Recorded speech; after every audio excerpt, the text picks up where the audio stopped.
বেশিরভাগই তো পূর্ব মেদিনীপুরের লোকই আছে ওখানে। হ্যাঁ। তো আমাদের রুমটাতে 16-17 জন ছিলাম। ওই দিন কি হয়েছিল? ওই রাত্রে যে যার 9টা 9:30টার মধ্যে যে যার খাওয়া দাওয়া করে ঘুমিয়েছিলাম, ঠিক আছে। হঠাৎ আমার একটা কাকু ডাকতেছে, বলছে আগুন লেগেছে, বাড়া তাড়াতাড়ি, ঠিক আছে। তারপর যখনই উঠি আমি ফোনটা হাতে নিয়ে, তখন পুরো ধোঁয়ায় অন্ধকার হয়ে গেছে, ঠিক আছে। তার কিছু বুঝতেও পারিনি আমি যে কিভাবে নিচে পড়েছি, তাও আমি কিছু বুঝতে পারিনি। আর যারা ছিল তারা কোথায় ছিল? তারা রুমের মধ্যেই সবাই ছিল। আমরা মানে বেরোনোর কোনো পথ নেই? বেরোনোর রাস্তা একটাই আছে, তো ওখানে ঢোকার রাস্তা একটা, বেরোনোর রাস্তা একটা। দুটো গেট আছে, কোম্পানিতে।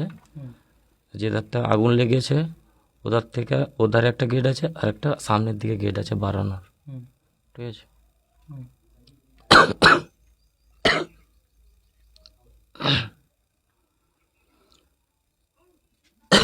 যখন আমার তখন জ্ঞানও নাই, মানে কিভাবে যে বেরোছি আমি সেও জানি না। তাহলে লাগলো কি করে? মানে এগুলো কি আগুনের ঝলকানি? যখন আমি নিচে পড়েছি সামনে তখন আগুন দেখলে।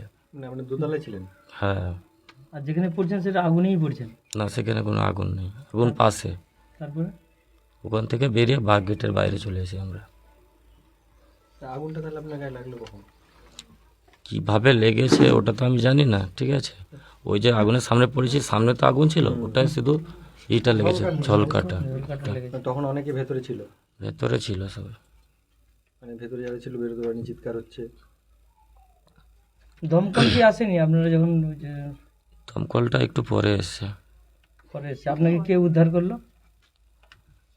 তার বলতে আমরা নিজেরাই বেরিয়ে এসেছি ওখান থেকে। এসে তারপর কোম্পানি থেকে লোক এসেছিল দেখতে, সেই আমাকে নিয়ে গেছিলো পিজিতে চিকিৎসা করা যেত? হ্যাঁ। তারপরে সেখান থেকে চলে এসছে? হ্যাঁ, সেখান থেকে চিকিৎসা করার পরে আমি ওখানে গিয়েছিলাম, তারপরে আর কাউকে দেখতে পাইনি, আর কেউ আর বেরোয়নি। তখন আগুন জ্বলছে?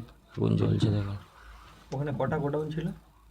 ওখানে একটা ম্যামো ফ্যাক্টরি আছে, আর আমাদের গোডাউন আছে। কি কাজ হয় ওখানে? ওখানে ফুলের কাজ, ফুলের কাজ? ফুলের গোডাউন। শুকনো ফুলের আর কি? সব রকম ফুল, আর্টিফিশিয়ালও আছে, কাঁচা ফুলেরও কাজ হয়। যেটা কাঁচা ফুলটা যেটা সাইডে যায়, আর ওখানে কাপড় টাপড় ওখানে সব থাকে, ওখানে মাল স্টক থাকে, ওখান থেকে নিয়ে আমরা কাজে যাই। মানে আপনার কি মনে হয় কিভাবে আগুনটা লাগলো? সেটা আমি বলতে পারছি না, কীভাবে আগুন লেগেছে বলতে পারছি না।